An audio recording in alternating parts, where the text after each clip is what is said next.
I don't know. I don't know where's. Councillor Lennox Zepp, can you hear me?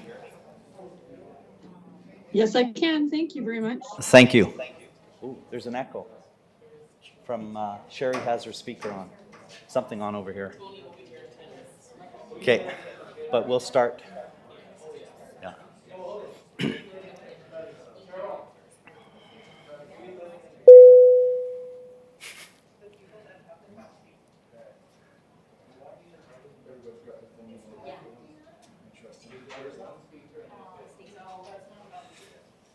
Sherry, there is an echo coming from here. One of your speakers. One of yours is on.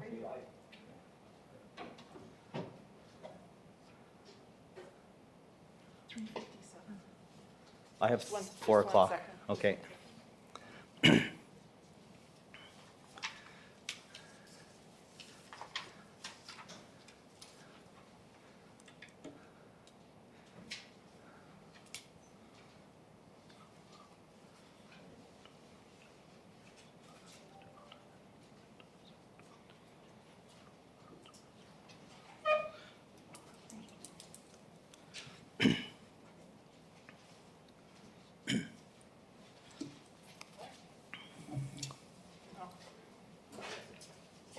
You ready?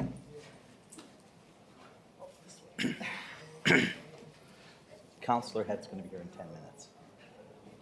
Oh, in 10 minutes? Yeah. Okay. Ready? Yep, I'm ready.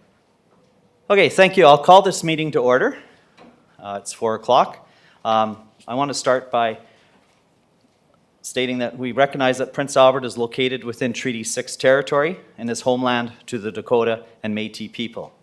We extend our respect to all Indigenous people for their valuable past and present contributions and recognize and respect the cultural diversity within the city of Prince Albert. And just one item before we approve the agenda.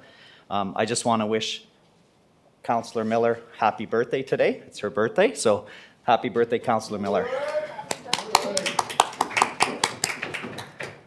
Approval of the agenda. City Clerk. Mr. Chairman, we have 2 items set out on your desk. One is a correspondence from Melanie Markling, further information regarding item 5.1. We also have an email from VDQ NRG Systems. This item is in addition to item 7.1 on the agenda. Thank you. And I just hit her name, right? Councillor Miller? No, the gray. The gray? Gray button at the bottom. Sorry. This one here? Yeah. Councillor Miller. Thank you. I also like to bring birthday greetings on behalf of council to Jody Belay, the Director of Community Sorry. Services. Happy birthday, Director of Community Services.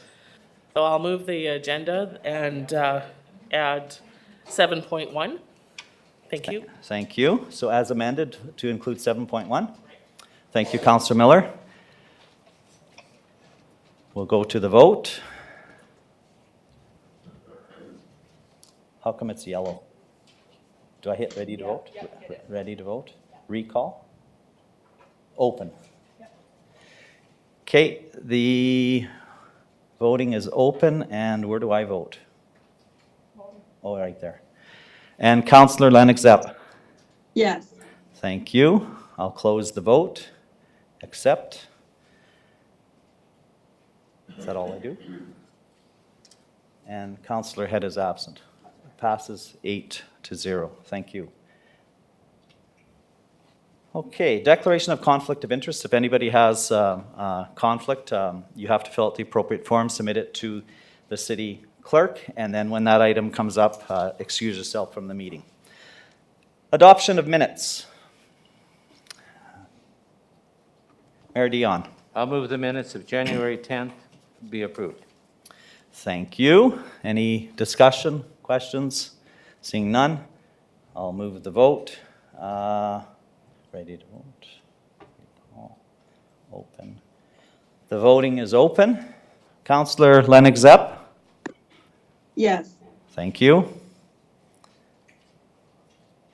Close. Accept, and passes 8-0.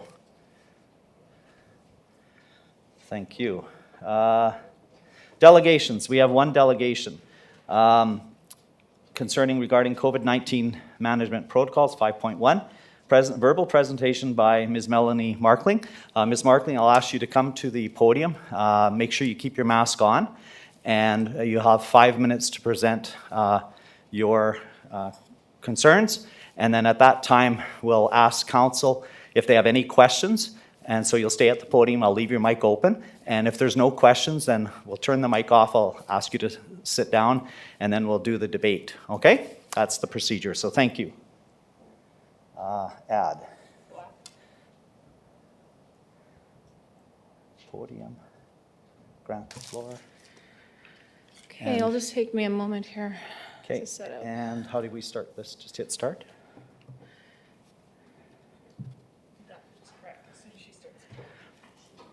Okay. Does this need to be? It's live, yeah. Okay. Can I, it doesn't need to be adjusted? You can adjust it if you want, yeah. It sounds like it doesn't need to be. Okay, first, good afternoon, Mayor and councillors. First, I'd like to know the name of the person responsible for banning me from the Alfred Jenkins Fieldhouse simply for watching my son's soccer game. Who bestowed this penalty on me? I've asked several times, and the answer from city staff and police was to approach you right here. I have a right to confront my accuser. Secondly, the petition that I'm presenting to you today. I come here today on behalf of thousands of people who need their voices heard. This petition represents a fraction of those who are not consenting to this medical procedure for private personal reasons, as well as those who've been injured by these vaccines or have had a family member or friend injured or pass away because of them. They've been coerced, bribed, manipulated, shamed, guilted, manipulated, I repeated that, but into taking this medical injection. This is not informed consent. Under the Canadian Charter of Rights and Freedoms, Canadians have a fundamental right to make decisions regarding their own bodies. As you sit in the shadow of that statue, and there's a picture right here of him, John Diefenbaker. He wrote the Bill of Rights. And in his own words, he says, I'm Canadian. I am a free Canadian, free to speak without fear, free to worship God in my own way, free to stand for what I think is right, free to oppose what I believe is wrong, free to choose who governs my country. This heritage of freedom I pledge to uphold for myself and all of mankind. We must not take those words for granted. The Supreme Court of Canada, in a foundational case, established that in Canada, freedom means the absence of coercion or constraint. Mandating liberty restrictions on people who decide not to receive this experimental vaccine is a violation of the rights under the Charter. To date, there's been no record of transmission in any civic facility. The emergency measures are based on the claim that we're experiencing a public health emergency, but there's no evidence to substantiate this claim. The evidence indicates that we're experiencing a rate of infection consistent with a normal influenza season. These vaccines are in trials until 2023. If there had been no emergency order, the province wouldn't be able to use this vaccine. The CDC admitted it doesn't prevent infection or spread of the virus, which highlights that these mandates are unreasonable and have imposed unjustified restrictions on civil liberties. There are no clinical trials showing proof of asymptomatic people spreading a virus. Natural immunity and therapeutics are suppressed, ridiculed, and censored by our government healthcare, whereas other countries and states have been providing early treatments, successfully keeping people out of their hospitals. With the mandating of these masks, there have been no risk assessments given by a certified respirator fit tester in our schools, places of business, or even in this City Hall. There are 2 Canadian court cases representing nurses in Ontario and BC that halted the wearing of masks due to studies and evidence showing their ineffectiveness. Our hospitals have been in code burgundy for 10 years. We don't have enough beds. There's not enough staff. In the US, there's 31 beds, ICU beds, per 100,000 people. In Germany, there's 29. Here in Saskatchewan, we've got 11. There are staff from these facilities who are afraid to come forward due to the threat of being dismissed, attacked, and censored. It's a torture tactic, and it's happening in our city. It is your job to ask questions. Where is the proof of claim? How many deaths and how many hospitalizations were prevented by these measures? If you're not allowed to question it, it's no longer science. It's a belief or a cult, but it's not science. City taxes go toward city facilities. Taxes don't discriminate by vaccine status, and so the facilities shouldn't either.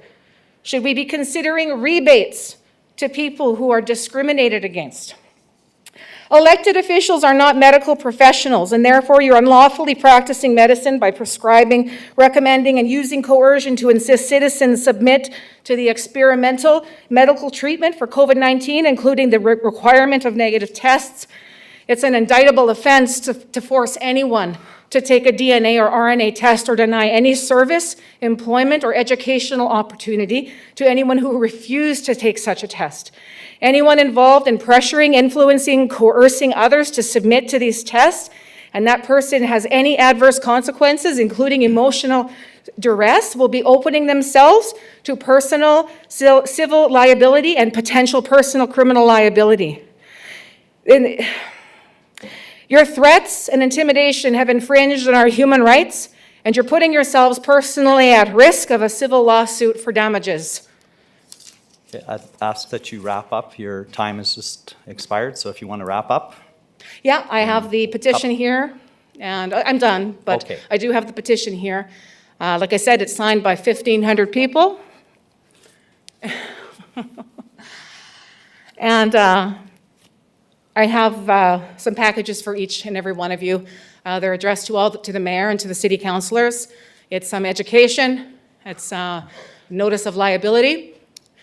You cannot say that you have not been educated, you have not been told by another side of the story. Okay, thank you. Council, any councilors have any questions of our guest? Seeing none, okay, thank you. You may be seated in the chamber and listen to the debate that takes place with your recommendation that's before us. So I hit podium, speaking. Mayor Dion. I move to receive and file. Thank you. Any questions or comments by any members of council? Seeing none, we will move to the vote to receive and file. Ready to vote? Open. The vote is open. Councillor Lennox-Zepp? Yes. Thank you. Close the vote. Accept 9-0, unanimous decision. Thank you. Okay, we'll just, we'll give you a minute if you're exiting the chamber. You're welcome to stay for the rest of the meeting? No, I'm not, but I do have Terry is back there. She can give it to Terry. Okay. She can give it to Terry.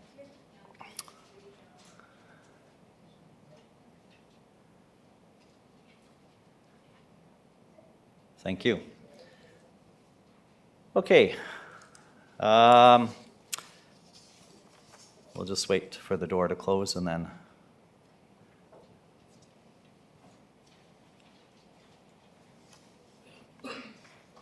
Oh. Consent agenda. We have a consent agenda before us. Would council like, which items would we like pulled? We'll start with Councillor Miller. Thank you. 6.2, please. 6.2.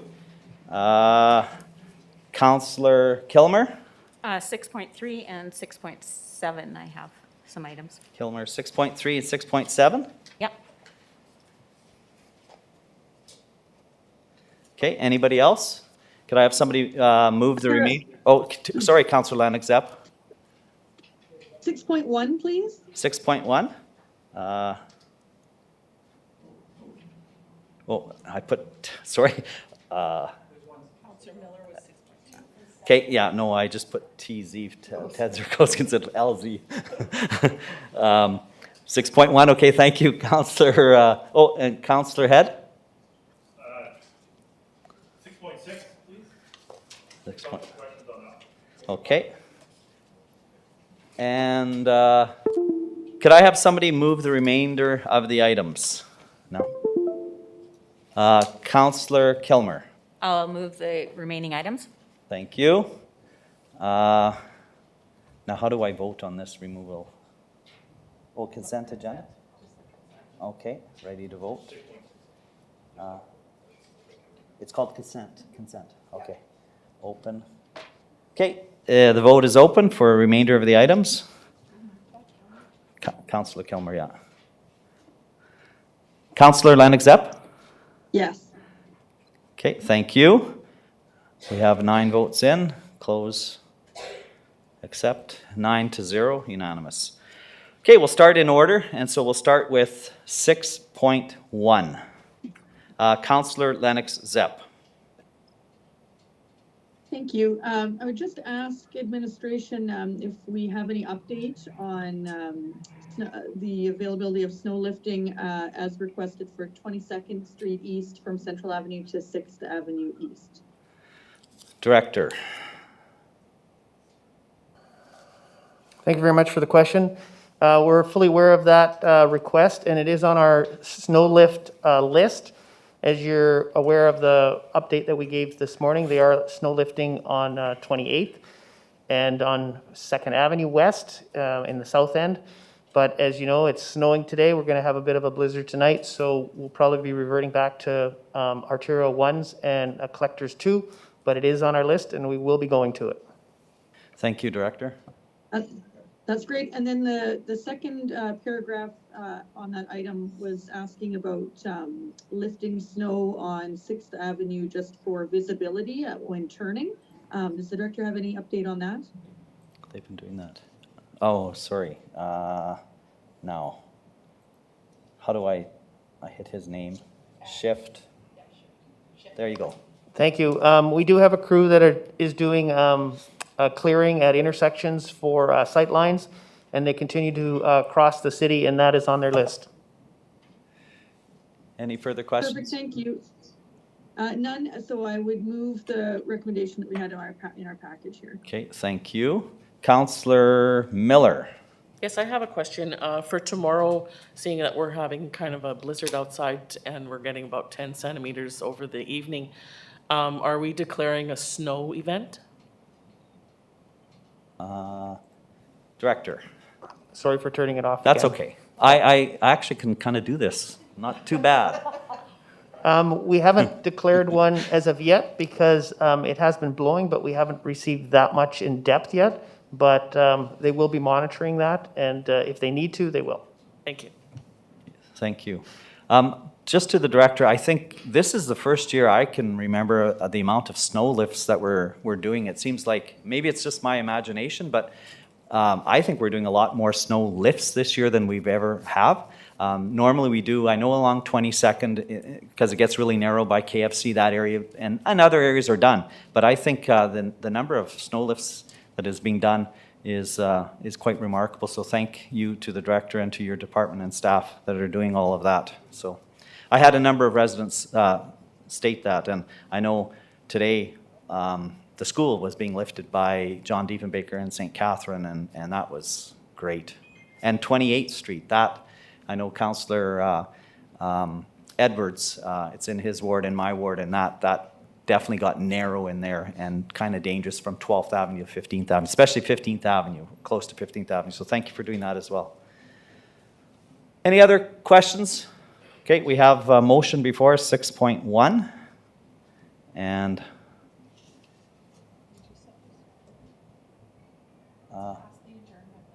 okay, oh, way down. Okay, right here, 6.1. Ready to vote? Okay, I got her.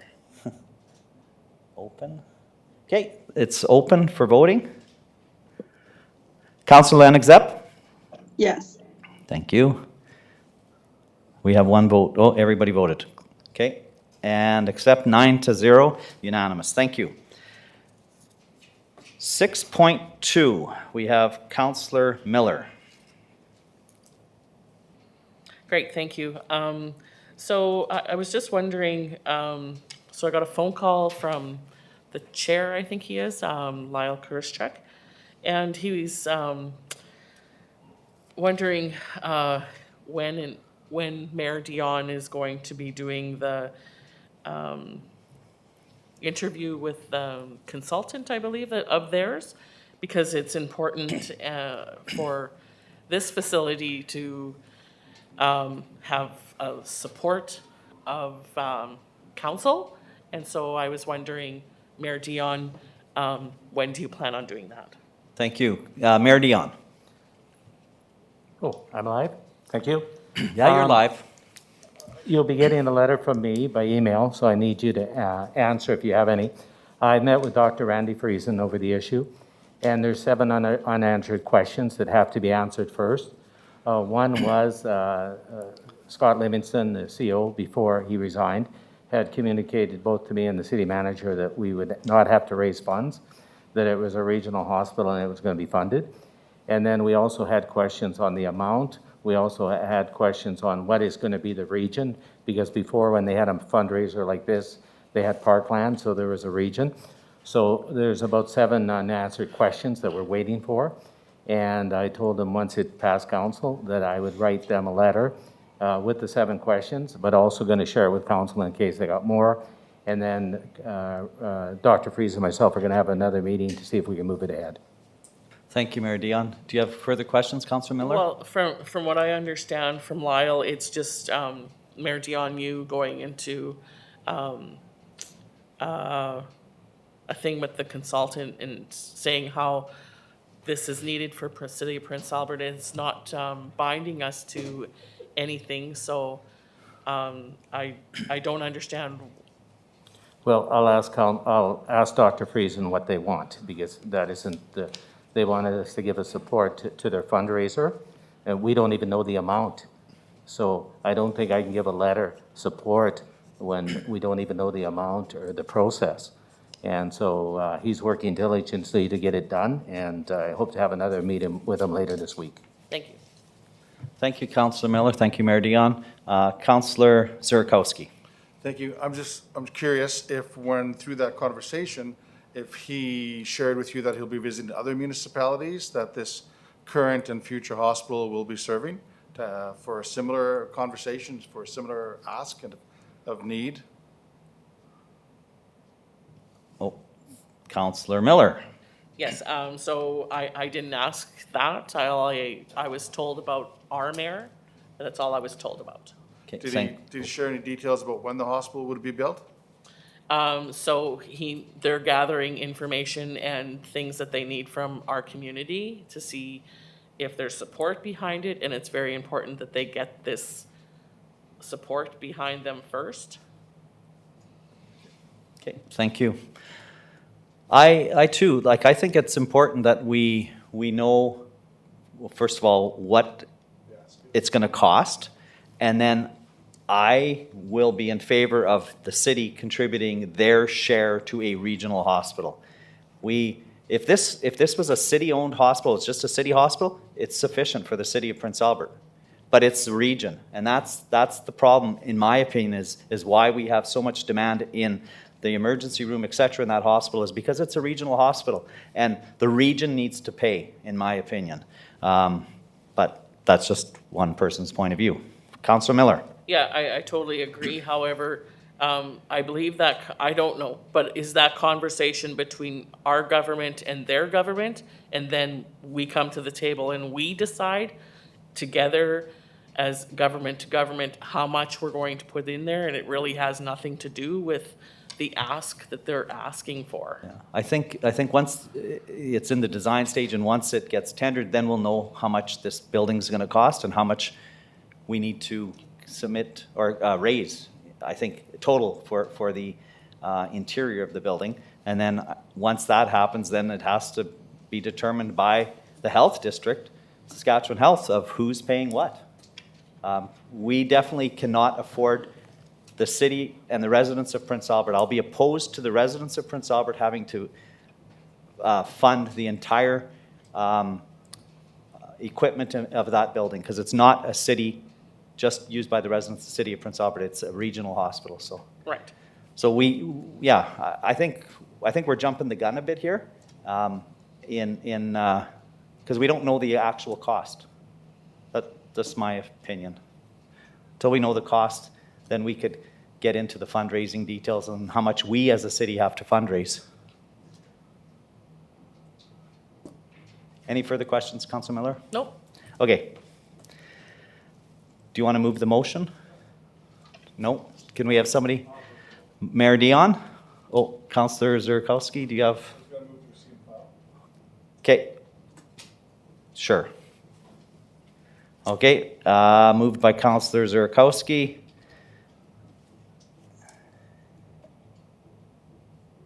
That's 6.2, right?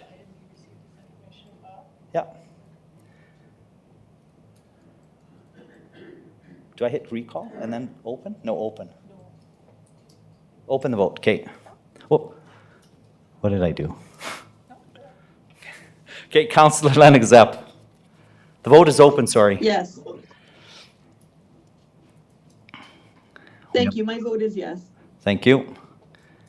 And we have everybody voted. The decision is 8-1.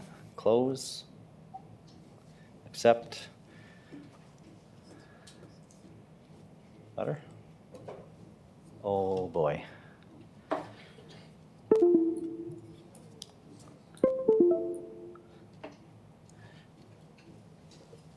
Can we move on to 6? 6.3, Councillor Kilmer. Yes, thank you. My question is, we received this letter from a resident, and in regard to the concerns regarding the bus services communication, and I would like to know from the Director of Communications what changes we've made in regard to communicating about bus services. Director Hicks, and then Kylie. I'll put yours on too, Kylie. So I'll comment on the buses and I'll leave the communication part to the communications director. But On the buses, we had a very, very difficult month of January between the extreme cold and, of course, as you know, we're working with substitute school buses, which, just like the school divisions, when it's really cold, they don't run very well because they're not built for that. So we had a lot of issues with the buses, and in that regard, we didn't have all the runs running, the daytime and the rush buses, which impacted this particular location, weren't always available. I can tell you from our update this morning is that all 6 runs are running and all 6 schedules are on with the actual half-hour original schedule that is in our website. So we are back in operation with a full fleet of buses, but January was a very bad month. Thank you. Kylie Bear, Director of Corporate Services. Thank you. Yeah, after we had received some complaints, we just took a look at the website and worked with the traffic manager to just see how we could streamline that a little bit. So we have made changes so that he can directly publish to the site. So if he gets a notice as early as 6 a.m., he can jump on and publish those right away. It doesn't help in cases where there's an emergency repair and we're not notified until after 9 a.m. or whatever the case might be, but at least in those cases where we get early notice, we're at least publishing that for residents to check online immediately when it happens. Okay, thank you very much. I'll move that the correspondence be received and referred to the Public Works Department. Thank you. Councillor Head. Thank you, Deputy Mayor. Just to follow up on that question, so can residents expect, what time in the morning can they expect to get these notices now that they have the ability to directly publish that on the website? Is it safe to say that they'll know by 7 a.m. whether or not the bus is going to run in the morning? Oh, sorry. Director of Corporate Services. Oh, and Communication. Right. Yeah, Sorry. it's, I can't say for sure. What I know is that if the notice comes in, it'll be published as immediately as possible. So the commitment would be before the buses run in the morning. So I think it starts at 7 a.m. So if there's disruptions before 7 a.m., the intention would be to publish that prior to the buses getting out for the day. Okay, and then hopefully, I mean, our problems kind of alleviate through that service, but I mean, if nothing else, at least we're notifying the residents in a timely fashion that, you know, you're gonna have to find other means to get to work, so, thanks.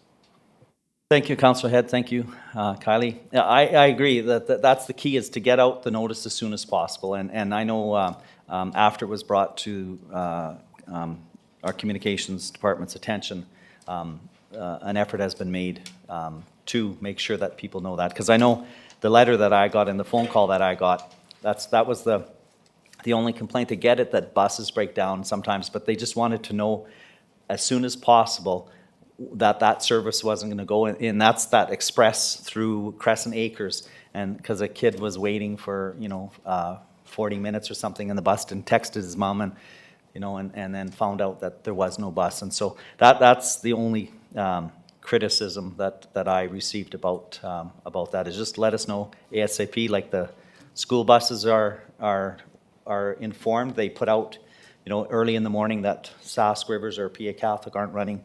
The city should do the same. So they're aware of that. So thank you. Councillor Kilmer and then Councillor Edwards. Thank you, Deputy Mayor. Just a further point in terms of process. Would someone from the Department of Public Works be responding to this email and talking with this resident? Director of Public Works. Yes, we can have the transportation and transit manager phone them directly. Thank you very much. Thank you. Councillor Edwards. Whoops, what did I do? Thank you, Deputy Mayor. Just in regards to overall bus concerns, I know that there's a policy that if we're short of buses and they're not running every half an hour, maybe every hour, they become loaded, they become full. And so I know there's been some concerns in the community where the buses just drive by the bus stops instead of telling the people, hey, we're full. I know there's a policy in place, and I understand the rationale of why they don't stop, but I wonder if that can be communicated as well. Maybe we won't have these difficulties much longer, but I think that's a concern as well, because there's people saying, what the heck? Hey, you drove past me, and it's not really on first bus. I understand that there's policy for reasons, but communication is key to people. Definitely. I can't speak to, I have not heard of anybody being left at a bus stop Yeah. in the last 2 years since COVID's hit. Before that, sometimes we did have full buses, but since COVID, we have 50% ridership, so I haven't heard of any complaints in that respect, but we can still definitely get that word out. It's important. I have received those calls, and I think it was, poor timing for sure. It was cold, and we were down buses for sure for a variety of reasons, and it's just something that, somehow we need to communicate a little bit better. It's difficult to communicate everything. I understand that. So thank you. Thank you. Any further questions? None? Okay, we'll call for the vote. This is 6-3, right? Yeah, 6-3.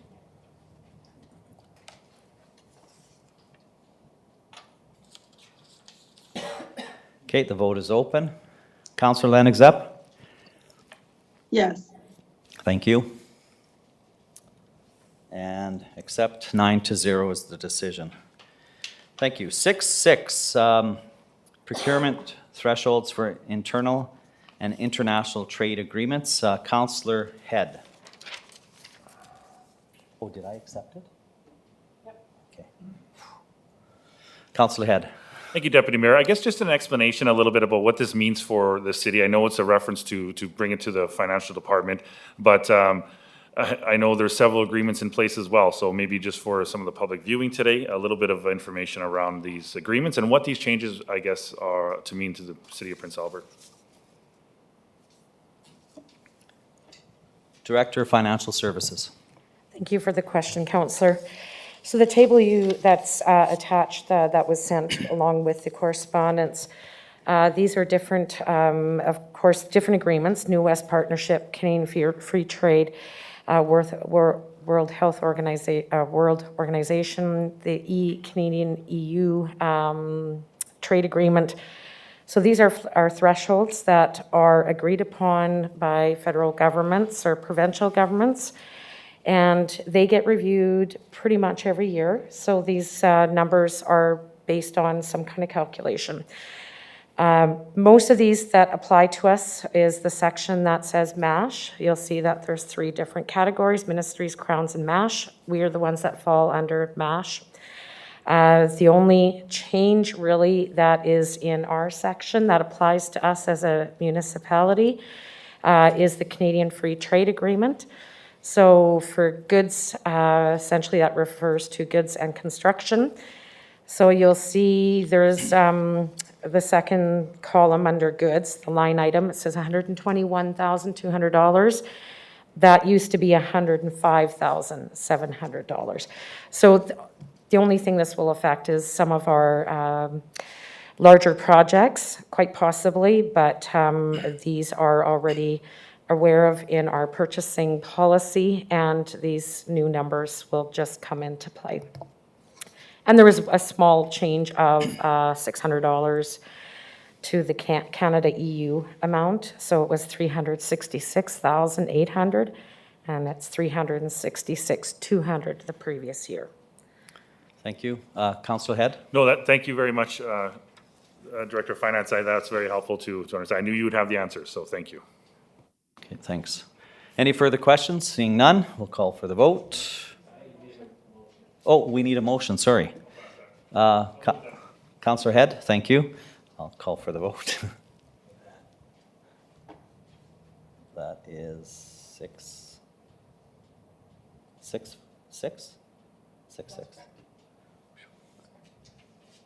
Open. Okay, the vote is open. All those in favor, Councillor Lennox up? Yes. Thank you. One more vote. Okay, thank you. I'll close the vote. Accept. It's 9-0. Thank you. 6-7, Councillor Kilmer. This is November 2021 accounts payable. Thank you, Deputy Mayor. I'd like to pull 4 items. 108, Holiday Inn Hotel for $3,591.49. Item 197, Administratus Services Incorporated for $1,102.50. Item number 243, the Saskatoon Club for $651 and I think that's 84 cents. And 450, Direct Collect for $9.93. Thank you. So that's 108, 197, 243, 450. Check Please. numbers. Thank you. Councillor Cody. Yes, 172, California State University, $1,539.84. That's it? That's all I have, but I have one comment I want to make here when this is all done. This is after the vote. It's got Okay. nothing to do with this. Thank That's you. just a question I need to ask, that I Okay. forgot to ask before. Councillor Miller. Thank you. 217 River Valley Retreat. 188 Cornet Hotel. 267 Loris Disposal.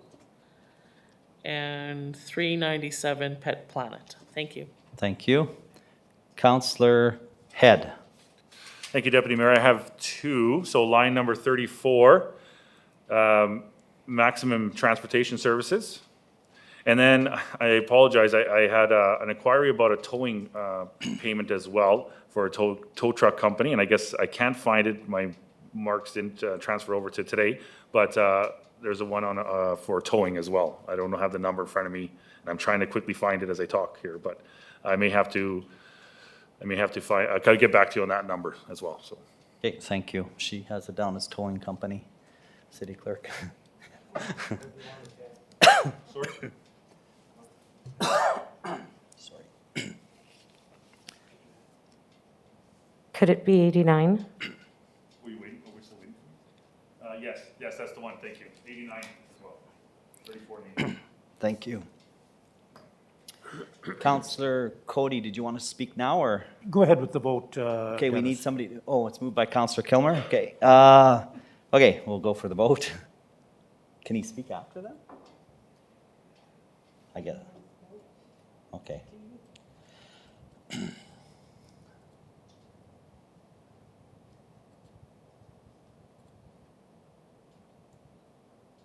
Okay, the vote is open. Councillor Len Except? Yes. Thank you. Everybody's voted, except 9-0. Councillor Cody?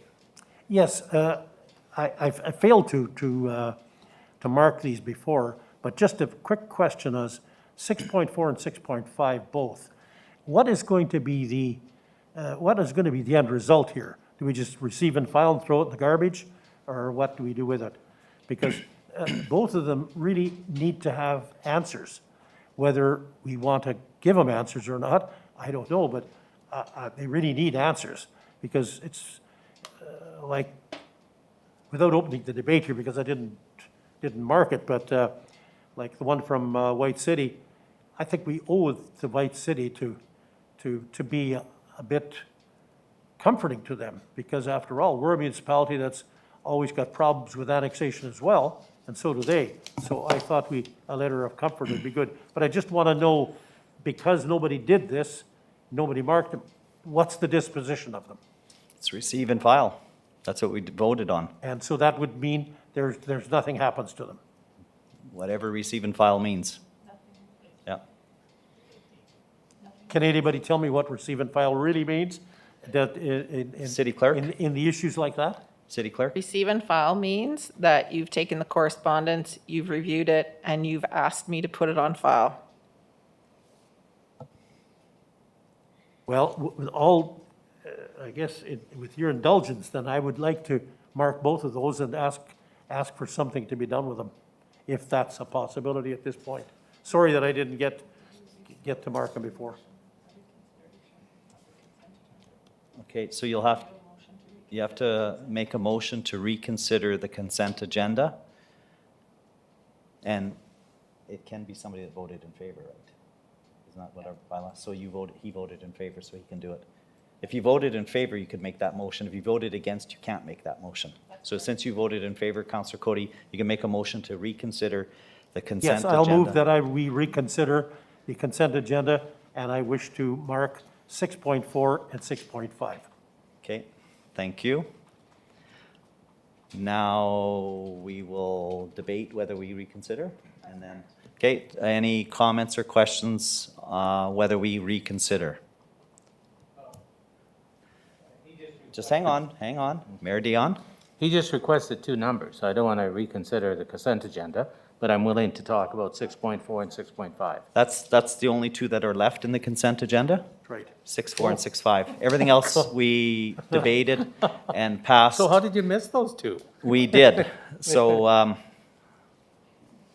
the chair knows what he's doing. With the help of the city clerk. Taking a switch here. Okay, so any further questions or comments? You're gonna have to make a new motion thing? Okay.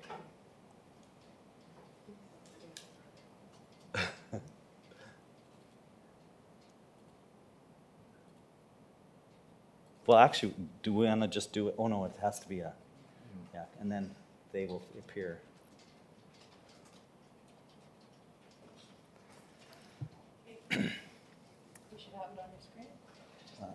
Oh, open, okay, it's right there.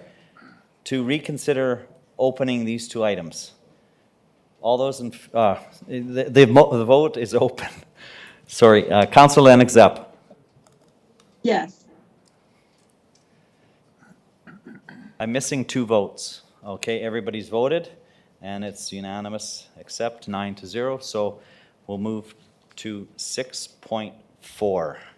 Yes, sorry about the error there, folks. I guess I was sleeping at the switch or listening to the drums or something, but whatever it was. I just think that in the case of White City here, and if you look at the correspondence, it just simply asks us to be a part of them. I know White City's been having problems for many, many, many years. White City and the surrounding municipality of, it's really not a municipality, it's kind of just a location, and that's where the golf course is as well. And you know, they're just trying their level best to get a few little bits of territory so they can open up their business community. And what's happening, the Arm of Eden Wall is surrounding them totally. And I think it's wrong that they should be allowed to do that. They've gone to the municipal board, and the municipal board has agreed. But I guess they need a little more oomph to get them going so that the government will say, yes, we're going to allow you to annex. And I think it's only reasonable that communities like that, like our city, like the city of Regina and others that have had to annex, that we should be annexing that kind of thing rather than them annexing us. And I'll speak about that in the next one. So I'd certainly like to at least ask the mayor and to write a letter of support to them. I don't think we need to go into any detail, but just a letter of support. Thank you very much. Thank you. I think in the report says something that SUMA's actually handling it, and that SUMA has a form letter. Well, SUMA gets all sorry, of the Mr. annexations. Sorry, well, let me finish. Right. And SUMA has a form letter in there for us to sign if we want to do that in support. Yes. But I think that's already addressing your concerns. Yeah, perhaps? that'll be fine. Thank you. Are you finished, Councillor Cody? Yes. Okay. If you can turn your mic off, please. Councillor Head. Thank you, Deputy Mayor. I did see this on the correspondence, and I think we're going to need a little bit more information. And the author of this does say that the second last paragraph, well, City Council administration would be happy to share more information with you, because I think this is a dispute between two potentially villages, falling short of mediation. And now we also have something on the agenda to kind of address some of those discussions that take place. And so, we could easily as well get in a letter from RM of Edenwood saying that, White City might be impeding them as well. So, I mean, there's more to the story here. I think if we're going to write a letter of support, I think, inviting these individuals to present more information may be helpful to make that decision. Thank you. Councillor Zurikowski. So there's many years behind this conversation. And the root of this story is the growth of one community, the needs of one community being impeded by simply artificial boundaries. And this theme of, that we just illustrated here, is growing. It is no longer uncommon.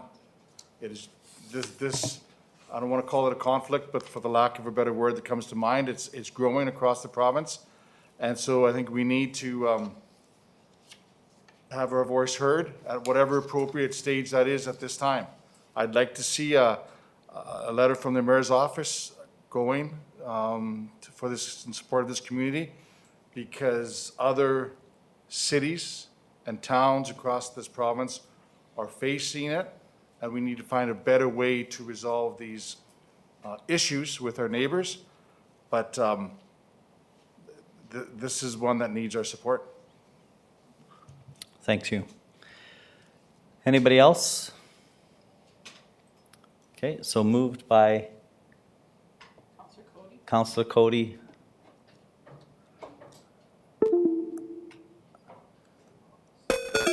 Oh, goodness.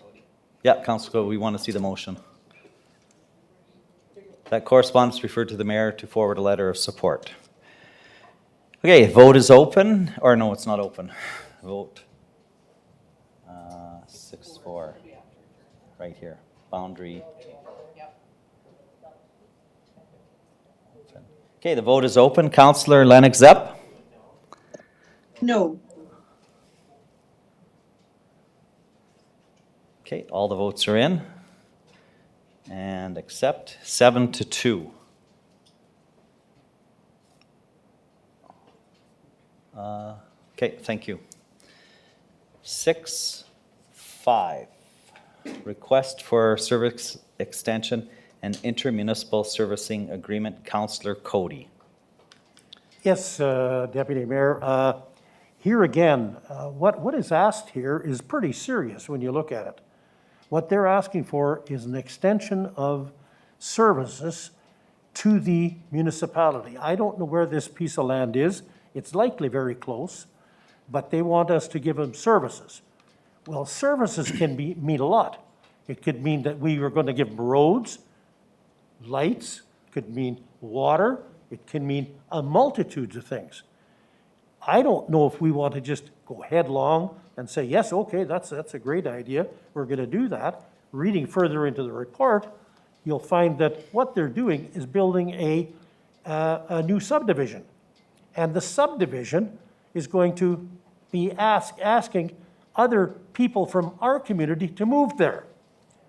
Well, I don't know if we really want that or not, but it's exactly like Councillor Zurikowski just said. These RMs are eating away, and it's not the right way to do it. That's not what the governments of the day or the governments past meant when they said we want intermunicipal cooperation. What that means is that we want to make things better for all, not just better for a few. And in this case here, I think we would be foolish if we were to give that kind of an agreement to do that servicing. I'm not suggesting at all we shouldn't take a look at it, and I think maybe we should ask Development Services or ask Craig's department to look at it. I'm not opposed to that, but certainly I wouldn't want to say that we should just say file it and in hopes so that they come back and say, well, we're happy you just filed it, you must be in agreement. So I'd like to see it go on a little further for a little further study to see what it actually is and what is available to them or what's available to us. So, Councillor Cody, do you want, like, the recommendation is that it be referred to planning and development for report back to us, so whether we say yay or nay on whether we provide that servicing agreement. I think that's what it is. So do you want to change the motion, or do you want to leave it as is? Okay. Okay, thank you, Councillor Cody. Mayor Dion. Well, I'd like to take it a little step further with the director. When he meets with them, have a discussion to see if they would write us and ask us if we would annex them into the city limits. If they want city services, I have no issue with that. I'd have no problem expanding our borders. So I think it's important when we talk to them, we let them know that we're prepared to supply services to anyone in the corporate city boundaries. And the reason you want to look at annexing them now, there's no development out there, so we wouldn't have to pay a tremendous amount of money because you have to pay so many 20 times the tax value. So this is the time, if this party is interested in that and needs our services, and then they can help us with the process. So I want to have that on the table as well, that it's just not no, because we only supply services of corporate limits, that we're willing to make application and go with them to the government to expand our city boundaries. Okay, thank you. Okay, any further discussion? Seeing none. Okay, we'll go to the vote. Thank you. Yeah.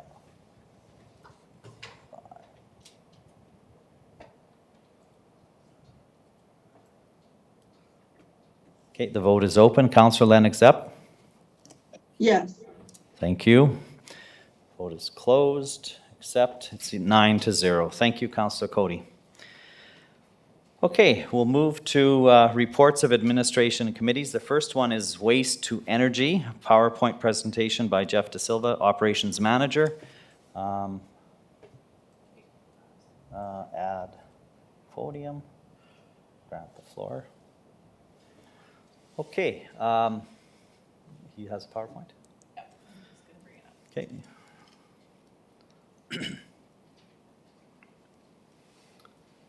Floor is yours, Jeff.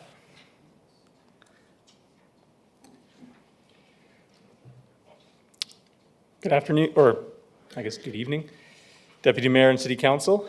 So thanks you for the opportunity to present today on the topic of waste to energy. So a little background, I know over the years, administration has had discussions with a number of prospective companies hoping to engage with the city in waste to energy agreements. So today, what I'm going to do is I'm going to step through a little bit of what waste to energy is. I'll briefly cover off a couple of the more common waste to energy options for municipal solid waste.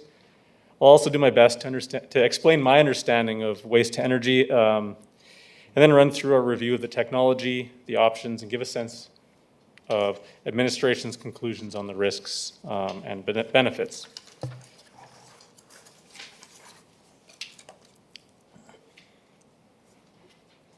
So waste to energy is a pretty broad term. It's used across multiple industries to describe technologies that can capture and make use of the potential energy that's left over in waste materials. These processes are common enough in industries like forestry, wastewater treatment, agriculture, as well as solid waste management. Terry? Oh. There we go. So on the screen now you can see three types of waste to energy that we'll review today. So the first is landfill gas capture and combustion. Second is municipal solid waste incineration. And the third is waste to fuel conversion. I'll just note the first two are fairly common in the municipal solid waste industry. And the third option appears to be an emerging technology, which will be largely the focus of my presentation today.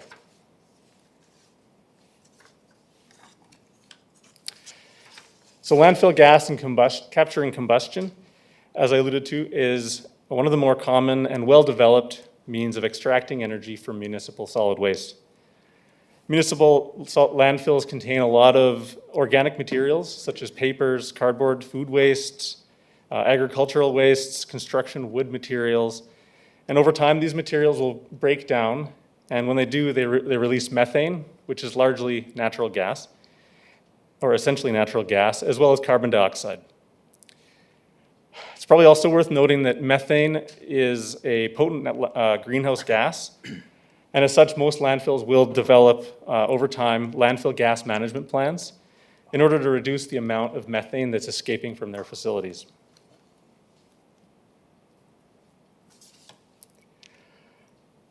One way to deal with landfill gas is to capture it through the installation of a network of collection pipes and to pump that gas to a central point.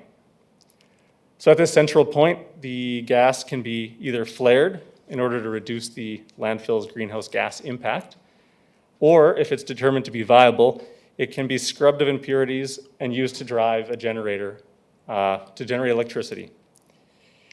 Generally speaking, the larger the landfill, the greater potential for it to be economically viable to generate electricity.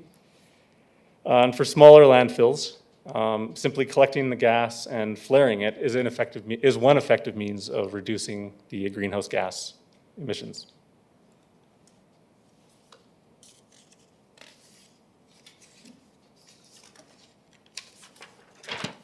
Sorry about that. Incineration of municipal solid waste is also another relatively common means of extracting energy from waste, while also reducing the volume of the waste that needs to be landfilled. As previously was described to City Council, these facilities are typically only cost-effective in areas where land is at a very high premium and the cost to truck the waste away to other landfills is very high. For example, I know a number of years ago, Metro Vancouver was proposing to build another facility similar to their facility that you see on the screen. At the time, the estimated price tag was in excess of about $400 million.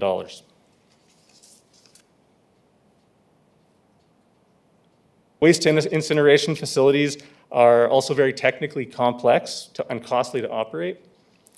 They require a number of filtration systems to remove pollutants from the exhaust. And at the end, there still is a waste that does need to be landfilled.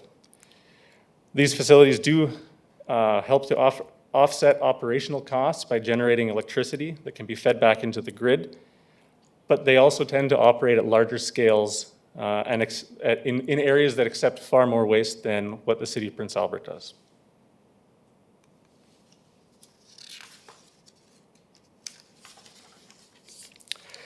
So the last waste to energy item that we reviewed is what I've decided to call waste to fuel. There's a number of different companies that have different iterations or versions of this.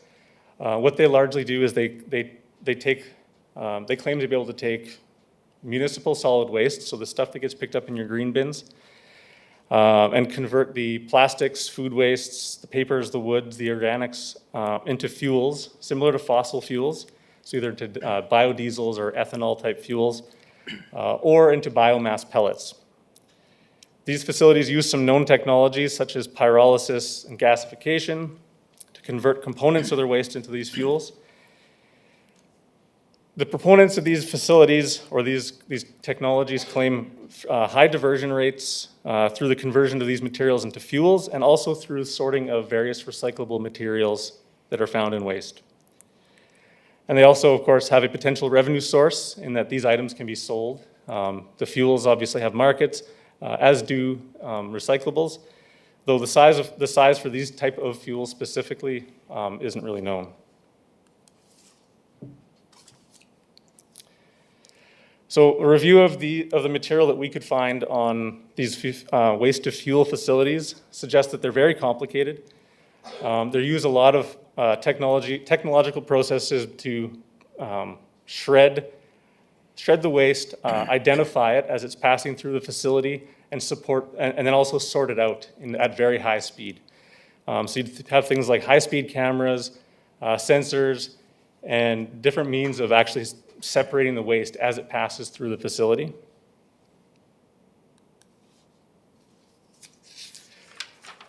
So through our review, we weren't able to actually find any companies operating in this space that had any commercial scale facilities in operation in Canada. There is a facility constructed in New Brunswick, which was reported on previously to City Council. It appears that it was completed, that construction was completed in 2019. However, we did confirm that this municipality in New Brunswick is currently still landfilling their waste. So none of their waste is going there. Additionally, we were able to find that there are two examples of demonstration facilities in Alberta. They're largely focused on accepting plastics. The one is largely focused on accepting plastics to convert into waste. The other would accept largely wood fiber waste materials from the forest industry.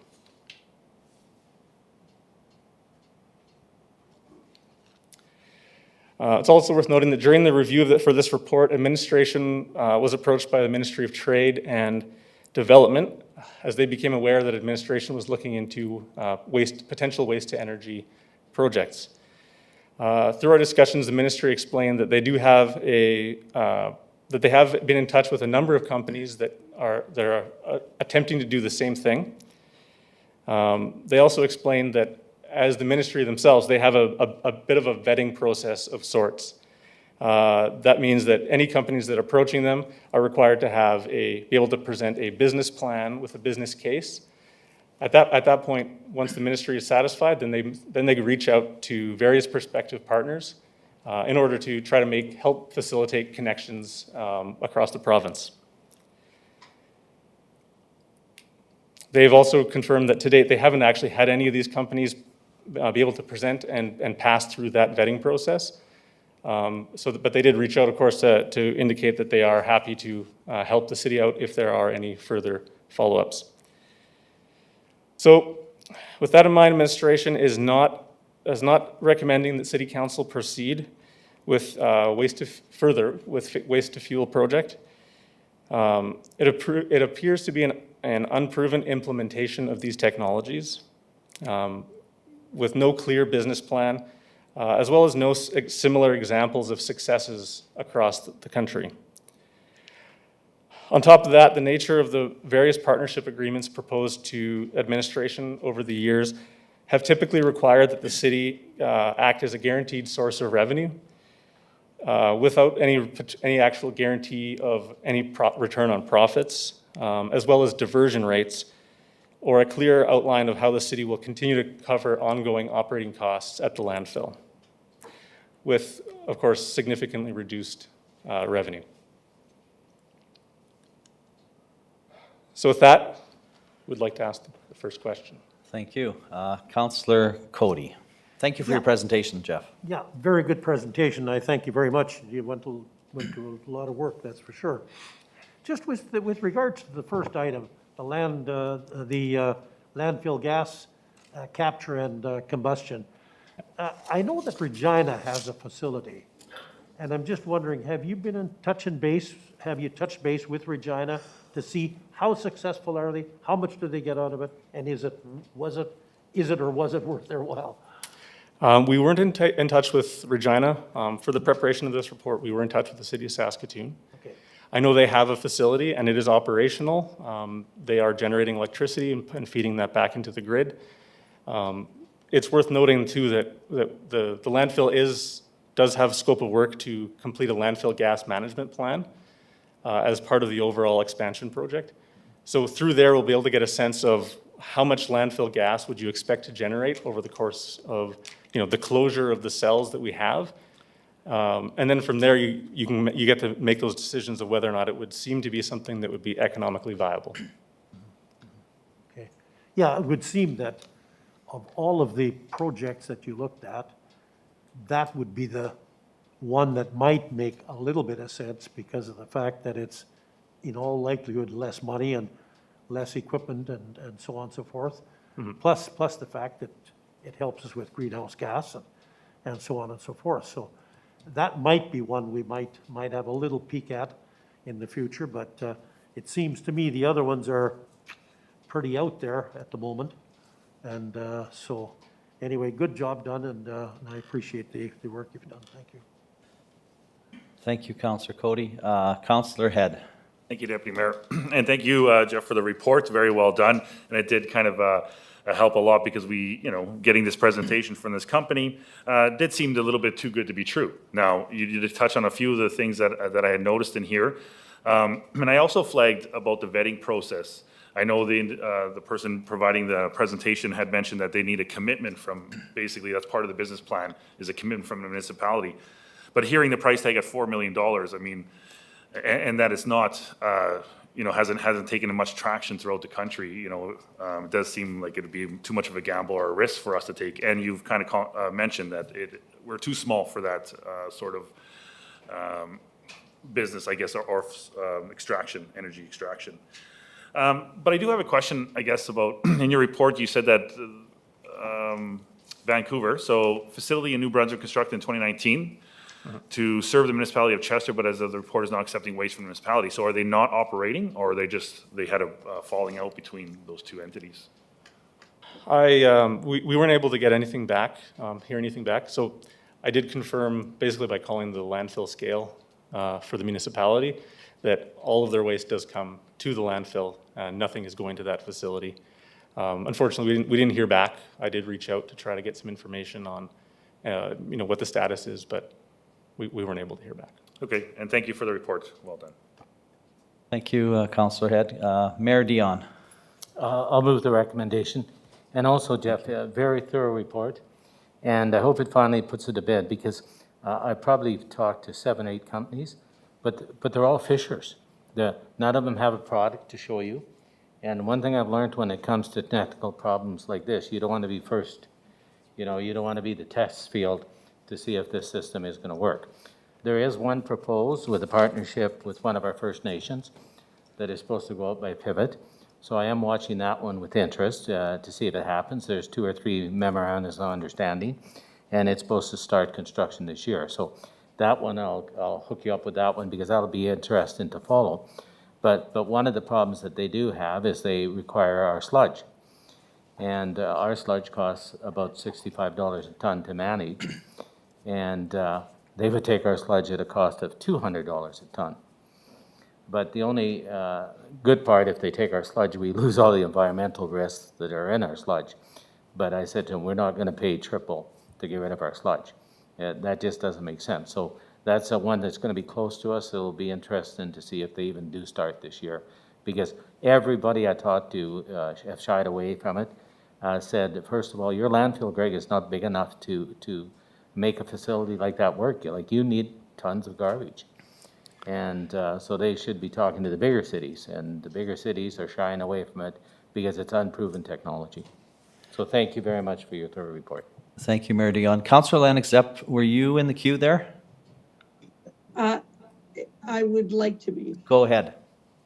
Thank You're you. I just had a question for administration. It's back to what Councillor Cody was talking about with the landfill gas collection that you mentioned.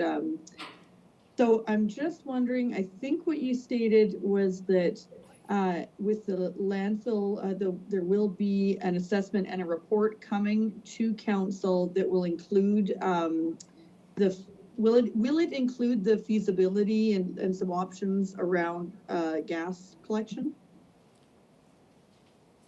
So right now what we have is just a scope of work to do a landfill gas management plan. So it's just it's basically a preliminary plan to be able to present to the government that over the lifetime of our landfill cells, here's how we're planning to manage and address methane gases or landfill gas from these facilities. In there'll be a bit of a piece in terms of how much landfill gas would you be expecting to produce. At this point, though, it's not touching on economic viability of producing, say, electricity from this.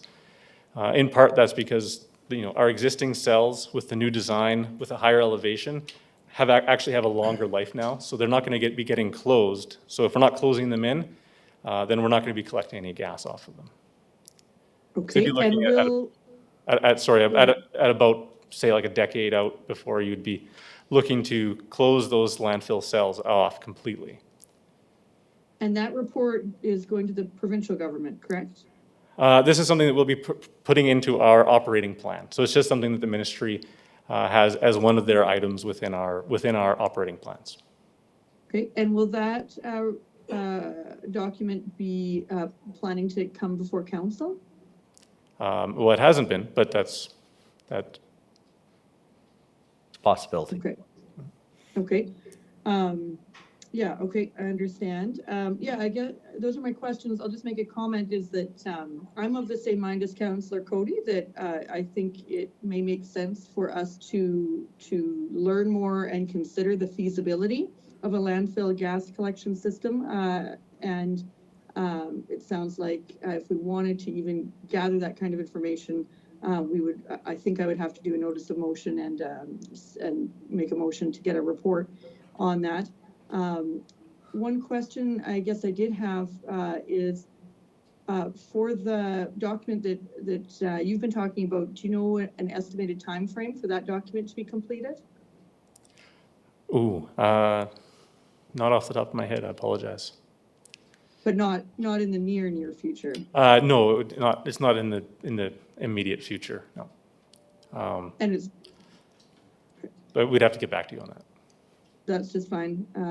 So I guess just in closing, I'm interested to hear either now or later about other members of council and what their thoughts are about just getting information about landfill gas collection. For two reasons. One, the potential of revenue and electricity, but even without that, the environmental impact that these gases create and what we can do about it. Thank you.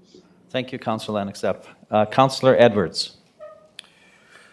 Yeah, thank you, Deputy Mayor, and thanks, Jeff, for the report. I certainly don't want to turn our backs to the future. You know, garbage collection and storage is not getting less expensive, and it's not being regulated less. It's getting worse, and we know that. And so I don't want to just brush all of these proposals off. I think that there's some good technology out there, although I didn't see a lot of positives in here at the moment. But I look, the presentation we had, for example, and I'm not saying this is the company we need to deal with but I do see their correspondence and that they have not been able to get in to talk to the ministry. And according to this information, none of the companies have got in to talk to the ministry. So why not? Are we against it? Not us, but the province? Are they against listening to the technology? Or why are they not listening? Like, to me, it's got to be open-minded. I certainly don't want to be a community that guarantees the revenue. I saw that line in here, and that's the request. I get that. We don't want to be that. But if it's a proposal that can save us, the taxpayers, money and help, reduce emissions, that's something that we need to consider. We just spent $6 million plus on a new cell that's supposed to last 20 years, but that's not the only cost incorporated with that cell. And that concerns me a little bit, that we, if we can take some of this garbage and move it out of that cell, maybe we can make that cell last for 40 years. I don't know. But I don't want to turn our backs to it. And I think we always need to be open to proposals of this nature, because it's not getting easier and it's not going to be easier ever. The policies are crazy. Some of them, I think, I don't know, they just invent to cost us money, but I'm not sure why. Okay, I'll let Director of Public Works have the floor.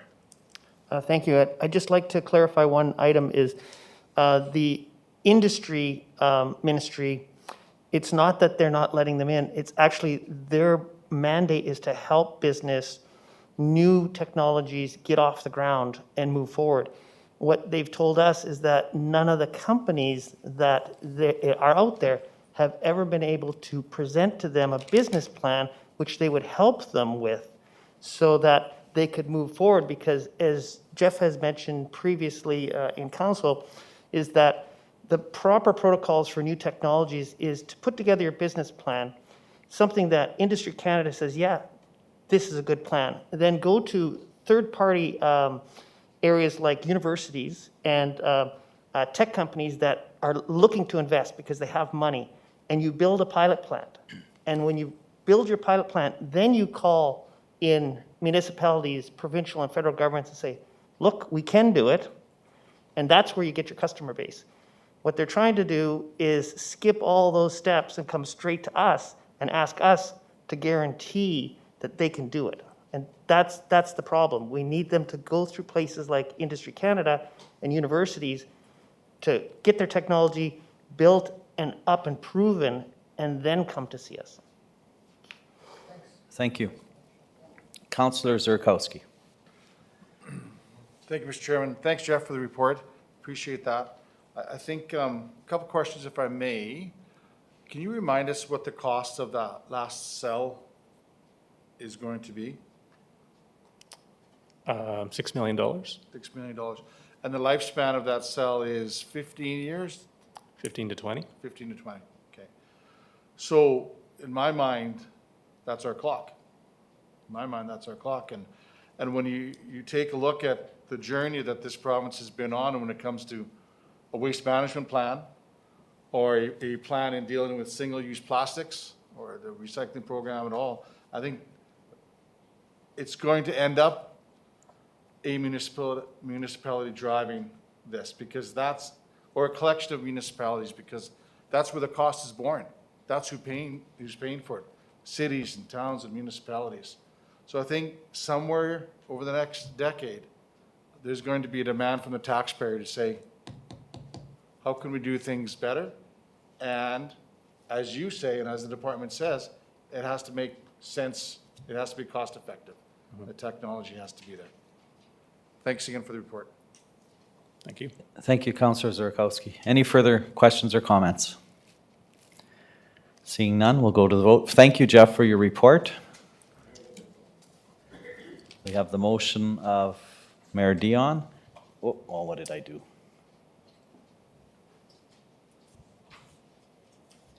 I hit the wrong one. 7.1, right? Thank you. Okay, the vote is open. All those are, Councillor Lanexep? Yes. Thank you. Close, accept. It's 9-0. Thank you. 7.2, amendments to bylaw number 1 of 2018, the building bylaw. Verbal presentation by our chief building official, Kim Johnson. Thank you, Mayor, councillors. The report before you just basically outlines the changes to the construction codes and building code, sorry, regulations that have replaced the old acts that controlled basically building regulations. This is the first major change since the early 1980s, and it's realistically just an update to their process and procedures, and it falls on us to implement those same processes and procedures. We've also been informed that as of January 1st, 2023, the province will be adopting the 2020 editions of the National Building Code and the National Energy Codes. And that's all I have, unless you have any questions. Thank you. Questions? Mayor Dion.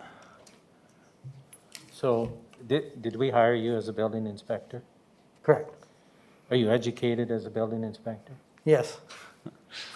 The government has nothing better to do than ask us to do number 2, to appoint you to be the building inspector. Like, that just fascinates me on some of the requests they have. You know, I certainly will put the motion because that's the change of it. But, you know, it's wondering if they're bored, if they could come up with some better ideas than, you know, some of the ones they do. Because I do believe we have some great building inspectors. I want to congratulate you all for the work you do for us. And thank you. Thank you, Mayor Dion. Councillor Zurkowski. Kim, I certainly didn't go through this very large document, but whenever these large documents come around, it causes me to think of two things. And after you took a peek at it, I'm curious, do you anticipate an increased cost to the city as a result of this, as it comes forward? I think you said 2023 or 2023, you said? Or one of the things we hear a lot back from the business community is, why? Why do I have to do this? Well, it's in the building code. Why do I have to do that? Well, it's in the national standards. So at first brush, do you anticipate an increased cost to the builder, to the contractor, to the developer with these building codes? So the new building codes, when they come in, once we see what the changes are, we'll know where they go. But any costs that'll be involved will be costs across the board. So it'll be to every contractor, every developer, every person through. So those are equalized costs. Realistically, we have no direct control over those. In this building code adoption, what they did is replace 2 old acts with 1 new one, or 2 new ones, sorry. There is no real increase to cost or to changes like that. It's more procedural basis and the powers we have to enforce and enact.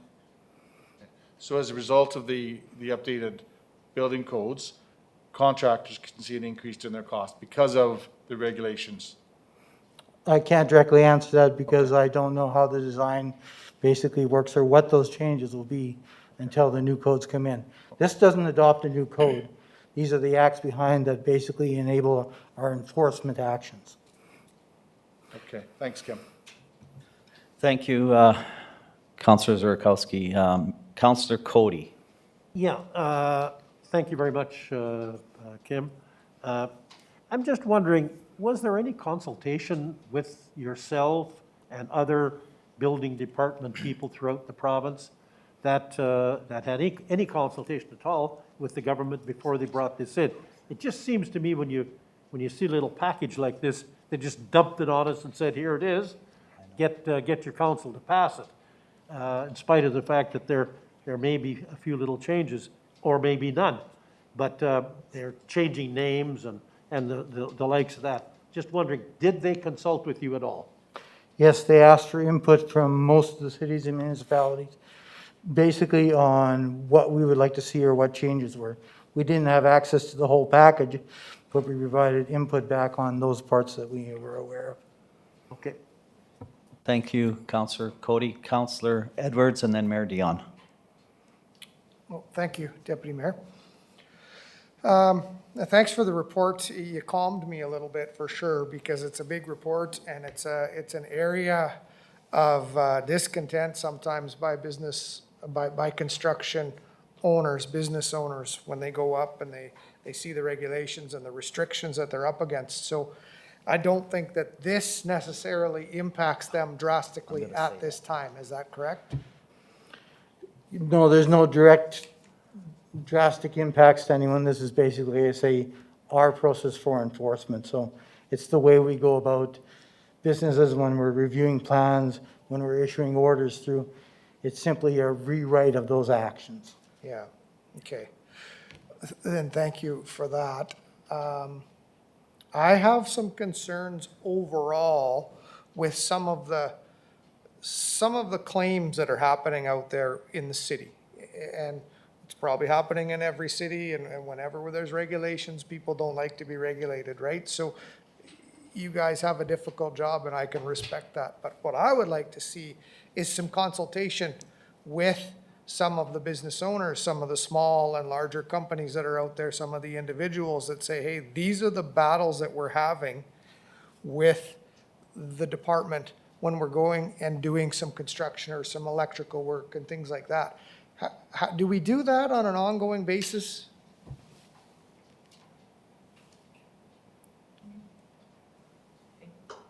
Oh, sorry. Yeah, I'm just kind of listening. And what do I? If I may, I'm not sure directly with the question, so. Well, the Director of Planning. Oh, sorry.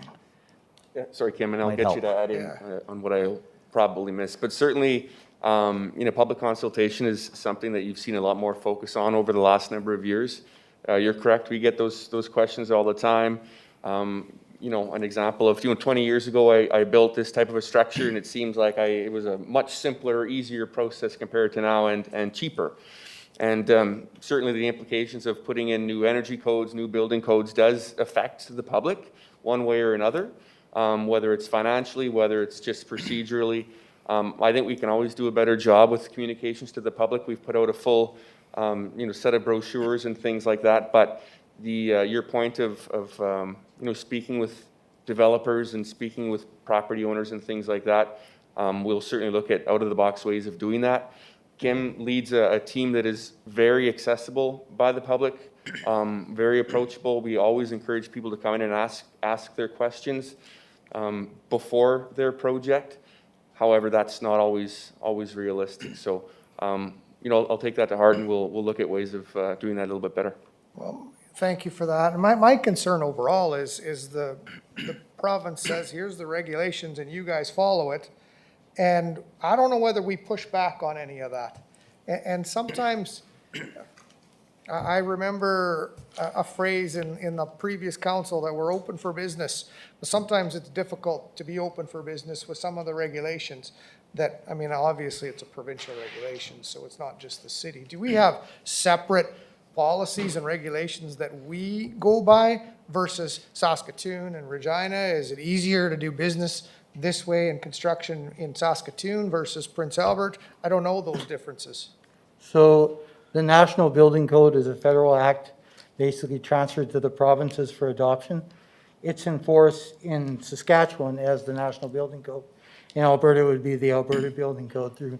So the same bylaws, or not bylaws, sorry, the same act is enforced in Saskatoon as in Prince Albert. There are some minor differences in that the building code recognizes difference between climate and soil conditions and that type of thing. But for the most part, it's the same regulation. Yeah, so I often hear that it's easier to do business and construction in other cities versus Prince Albert, but I don't know why that is. I don't know whether we've got workers that enforce by the book, and maybe other cities let that slip. I don't know, but I hear it, and I don't know why. And I would like that consultation with what we're up against, why they're frustrated, what we can do better, and how we can maybe push what the federal or the provincial regulations, federal you say, to do better. So that's all my concerns for now. Thank you. Thank you. Yep. Oh, sorry. Mayor Dion. I'll move the recommendation.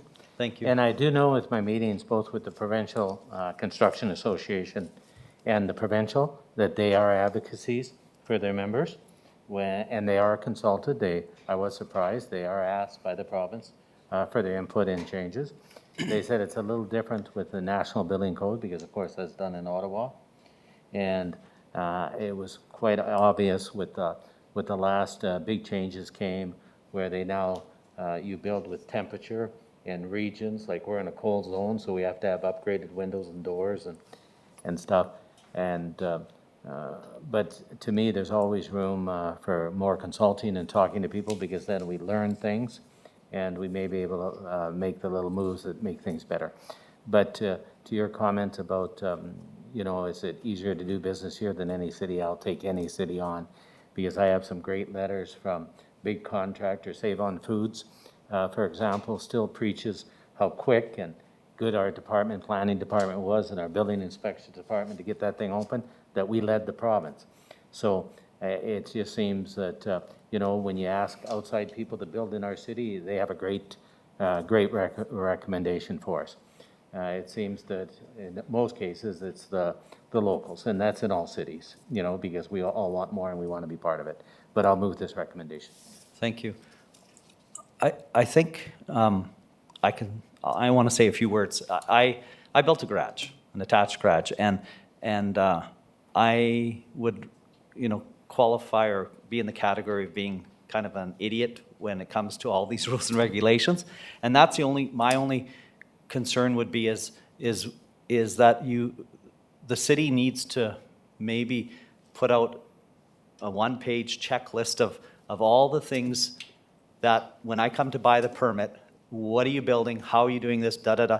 I didn't know the difference between a slab and a grade beam and all the different requirements. And that was the question that was asked of me: are you doing slab or grade beam? Well, I don't know. And so things like that need to help the homeowner that's building. That was my frustration. But I'll tell you one thing. Michael Nelson was mainly inspecting, and he did a fantastic job of telling me and making me aware after the grade beam was poured, or the piles were poured, inspected, grade beam inspected. Make sure, Dennis, you do this, this, and this when your builder does this. And so I really appreciated that. But I don't know if that's done to everybody, and I hope it is. But something like that, a checklist of these are the things that you need to do if you're building this type of garage. And now, I know it's extra work for the department, but it would make the builder or the homeowner feel a lot better about all of the requirements. Like I had to hire an architect to design it, which I didn't know. I thought I could just do a drawing because I was told just do a drawing. So when I did a drawing, then it wasn't, no, you can't do that. You have to get professional drawing and stuff like that, that I think people that want to build just need to be told. And as I said, I fell into that category of not having a clue what to do. And Michael really guided me a lot in things like, not venting your soffits from your neighbor's side. It can't be vented. So, okay, but then he didn't tell me that it has to be then blocked off from the inside, and so then when he came to inspect, that had to be done before I put in insulation and on and on. So little things like that would really help homeowners that want to build. So that's my only criticism of how we put obstacles before residents. In the big scheme of things now, it's minor, but at the time, that caused me major stress at the time. But now when it's done, just about done, there's a few other things, but it's you look at it and you think, oh, that wasn't all that bad. But So if I could respond just sure. to be aware, under the building code, each aspect of a building is part of a major assembly. So when you change one aspect, you change another. Yeah. So that change from a grade beam and pile system to a slab on grade means that I would have to have basically all your complete information before I can actually review it for code. Yeah. So I can provide you generalities, which we have in our pamphlets and our booklets, and we try to answer any question that anybody gives us. But I can't actually provide you a checklist because as you make minor changes, they can result in major changes to your permits and process. Makes sense, but Frustrating, yes. less stress for me. Yeah. I did a ton of gardening, I'll tell you, during this whole process, because that's what relaxes me. So I had the best peas and beans and everything in the neighborhood. But anyways, thank you for your report and the inspections and all the work that you guys do. I do appreciate it. And thank you. Thank you. We have any further questions or comments? Seeing none, we'll open the vote. 7.2. Councillor Lanexep. Yes. Thank you. One more vote. Everybody's in.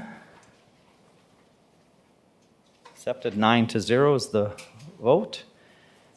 Thank you. And one more vote, or one more motion, I should say. And that's Councillor Kilmer. Thank you. I don't want to change it. I already opened. Hit ready to vote. Councillor Lanexep? Yes.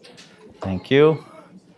And everybody's voted except 9-0. We are adjourned. Oh, I didn't do unfinished business. 6:50.